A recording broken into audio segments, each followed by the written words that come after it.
नमस्ते भाइयों। मैं आपका किराना फ्रेंड आकाश विश्वकर्मा। और आज वापस हमारे साथ हैं भागीरथ जी। भागीरथ जी को अब तो मैं इंट्रोड्यूस करना बंद कर दूंगा, नाम बोल के ही ठीक है। नाम से ही पहचान लीजिए।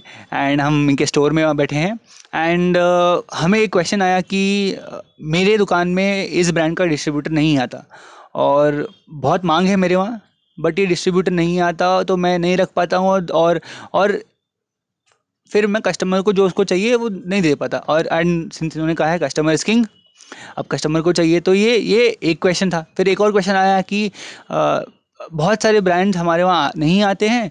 उस चक्कर में हमें मार्जिन भी कम कम मिलते हैं क्योंकि हम डिस्ट्रीब्यूटर से लेते हैं, होलसेलर से लेते हैं, मार्केट से जाके लेते हैं, तो मार्जिन भी कम मिलता है। तो हमें जब मार्जिन नहीं मिलता तो प्रॉफिट नहीं होता तो धंधा करने में मज़ा नहीं आता।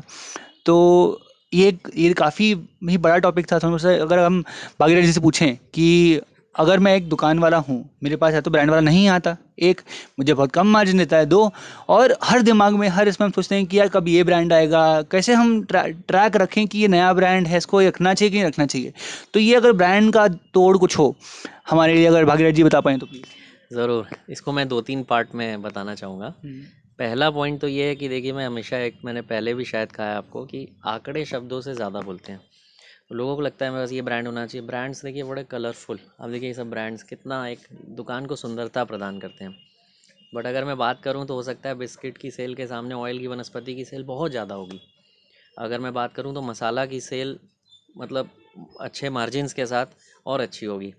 तो आपको ये जानना पड़ेगा कि आपकी दुकान में 50% ही कंपनी के आइटमों से सेल आती है, 50% आप जो होलसेल मार्केट से ख़रीदते हैं जैसे कि अनाज, ड्राई फ्रूट्स, मसाला, उपवास व्रत, शुगर, सॉल्ट, ऑयल घी, वनस्पति, इन कैटेगरीज की आती है। और वो सब आपकी दुकान में सब आप उपलब्ध करा सकते हैं। पर इसके साथ साथ मैं एक पॉइंट ऐड करना चाहूँगा, वो ये है कि एफएमसीजी भी बहुत इंपॉर्टेंट है क्योंकि 50% उसकी भी सेल आती है। और उसके लिए एक कहावत है ना कि बोले बिना मांगे बिना रोए तो बच्चे को माँ भी दूध नहीं पिलाती है। तो थोड़ा सा आपको अपने पास उनको बुलाना पड़ेगा, रिक्वेस्ट करना पड़ेगा। आपकी सेल अच्छी होगी वो ज़रूर आएंगे आपके पास। वो खुद खोजते हैं कि अच्छी काउंटर पे हम जाएं, हम अपना माल बेचें। तो एक तो है कि उनको आप इनवाइट करें अपने यहाँ।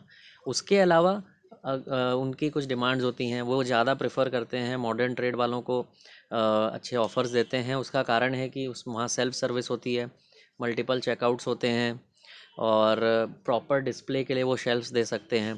तो अगर आप ये प्रयास करें कि उनको मॉडर्न ट्रेड का फ़ील अगर आप दे सकेंगे तो जो आएंगे तो वो ज़रूर आपके पास, आपकी कितनी भी बड़ी दुकान हो आप रिक्वेस्ट करेंगे वो आपके पास आएंगे। बट अगर आप चाहते हैं कि बेटर मार्जिन्स मिलें, कॉम्बो पैक्स मिलें, तो आपको थोड़ा सा दुकान को उनके हिसाब से करना होगा। मॉडर्न ट्रेड के जो ये जो एफएमसीजी कंपनीज़ हैं ये बहुत अच्छी टीचर भी हैं। ये आपको समझाती हैं आप दुकान को सुंदर करिए, अच्छा करिए, तो हम आपको ज़्यादा मार्जिन देंगे। तो आपकी ही दुकान, अगर आपको तो मल्टीपल बेनिफिट है, मार्जिन ज़्यादा देंगे वो, आपकी दुकान सुंदर हो जाएगी, कस्टमर को अच्छा लगेगा, कस्टमर को ऑफ़र मिलेगा। तो आप जैसे ही मॉडर्न ट्रेड में कन्वर्ट करते हैं, अपने आपको दुकान को सुंदर करते हैं, सेल्फ सर्विस लेके आते हैं, चेकआउट्स लेके आते हैं, तो ऑटोमेटिक आपके लिए कई सारे द्वार खुल जाते हैं जो आपके लिए संपन्नता प्रदान करेंगे, आपको आपको आगे बढ़ाएंगे। तो मेरा तो यही सुझाव रहेगा। और अगर समझिए कि हमारे पास जैसे गेम मार्जिन का है, अभी अगर मुझे मार्जिन कम मिलता है, प्रॉफिट कम होता है, तो उसका अगर कुछ तोड़ हो, हमें पता है हम तो पैसा तो चोरी नहीं कर सकते ब्रांड से। तो अगर हम ऐसा कुछ अगर तरीका हम करें कि हम अपनी मार्जिन बढ़ा पाएँ, या हम क्रॉस सेल अगर हो, जैसे हम कहते हैं कि क्रॉस सेल अगर ये जैसे फॉर एग्जाम्पल अगर अगर कोई बंदा पार्ले जी ले रहा है, तो वो कहीं ना कहीं मोनाको भी एक बार लेने का सोचेगा। जैसे अगर हम बिस्किट वहाँ देखें तो अगर, तो बिल्कुल। ऐसा कुछ तरीका अगर हो कि इसके लिए। बिल्कुल। नहीं, ये बहुत इम्पोर्टेंट है। इसको भी मैं 2 तरह से बताना चाहूँगा। पहला तो जो मार्जिन ज़्यादा है जिस ब्रांड का, उसको आपको पुश करना चाहिए सेल करने के लिए। बट ऐसा ना हो कि कस्टमर को लगे कि ये मुझे आप अपना मार्जिन बढ़ाने के लिए या फिर को आप सिमिलर सेम, मैं आपको एक नाम नहीं लूँगा ब्रांड का, बट एक नेशनल ब्रांड था मेरे पास। उसके पास एक लोकल एक ब्रांड आया मेरे पास, उसकी पैकिंग भी उतनी खूबसूरत थी। हमने कुछ नहीं किया, हमने शेल्फ पे आई लेवल पे वो लोकल ब्रांड को प्रमोट किया थोड़े दिन। उसकी सेल ज़्यादा आने लगी, वो नेशनल ब्रांड फिर हमने बंद ही कर दिया। और अभी वो हमारे पास कई बार आते हैं, हम मार्जिन बढ़ाएंगे, ये करेंगे, वो करेंगे। तो रिटेलर के पास देखिए पावर होता है। मुझे मिश्रा जी ने एक बार बोला था कि manufacturers make a commodity into a brand, and retailer makes a brand into a commodity. तो वो बोलते हैं हमारे लिए तो कमोडिटी है। हाँ, कुछ ब्रांड्स होते हैं बहुत पावरफुल। तो पहला चीज़ तो ये है कि आप प्रमोट कर सकते हैं अपने ग्राहक को खाली दुकान में, उसको आई लेवल पे आप जो चीज़ चाहते हैं कि कस्टमर के लिए भी अच्छी है, आपको भी ज़्यादा। एक मिनट, अगर हमारे दर्शक को बताएं कि आई लेवल क्या होती है। हाँ, आई लेवल का मतलब है कि आँख के लेवल पे, जैसे अभी हम बैठे हैं तो ये हमारा आई लेवल है, अभी खड़े हो जाएंगे तो ये आई लेवल हो जाएगा। सबसे ज़्यादा कस्टमर आई लेवल वाले रैक से ही पिक करता है प्रोडक्ट्स को। जो भी आप नी लेवल पे रखेंगे नीचे, कस्टमर झुकना कम चाहते हैं स्टोर में। उनको कुल मिला के 30-40 SKU खरीदने होते हैं पूरे दुकान में। अब वो 30-40 बार झुकेंगे तो उनके कमर में दर्द हो जाएगा।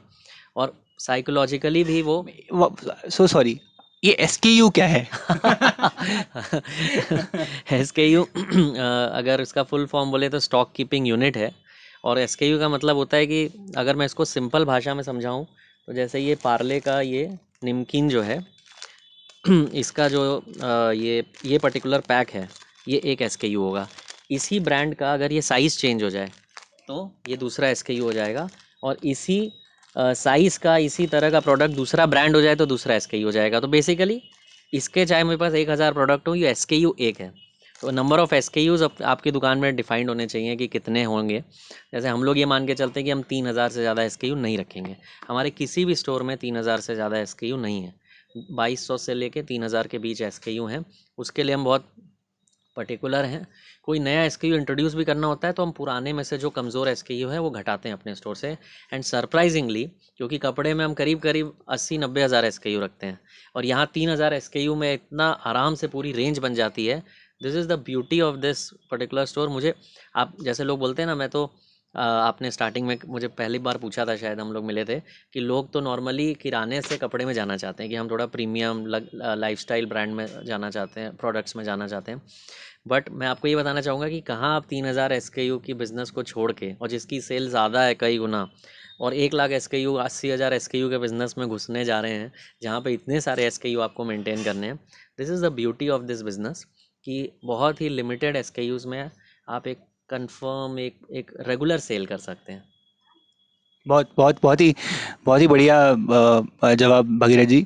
अ, हमारे दर्शकों के लिए एक एक बहुत ही बड़ी चीज़ अगर हम बोलें कि जैसे उन्होंने कहा कि हम सब सोचते हैं कि ये ब्रांड हमारे वहाँ नहीं आता, ये ब्रांड हमें मार्जिन नहीं देता, बट एक ऐसी चीज़ है जिसमें मार्जिन आप तय करोगे, जो है जो जैसे उन्होंने बोला एक होलसेल का बिजनेस, होलसेल से जो आप दाल खरीदते हो, चावल खरीदते हो, उसका मार्जिन तो आप सेट करते हो, उसका प्राइस आप सेट करते हो। तो अगर आप, जैसे इन्होंने बोला कि बिग सिक्स कैटेगरीज जो होती हैं, बिग सिक्स कैटेगरीज और एफएमसीजी अगर आप बैलेंस कर लें और 50% धंधा करें उसका, तो आपको मार्जिन भी मिलेगा, प्रॉफिट भी मिलेगा और आपका धंधा भी अच्छा चलेगा। ये मेरा टेक अवे है इस छोटे वीडियो का। और थैंक यू सो मच।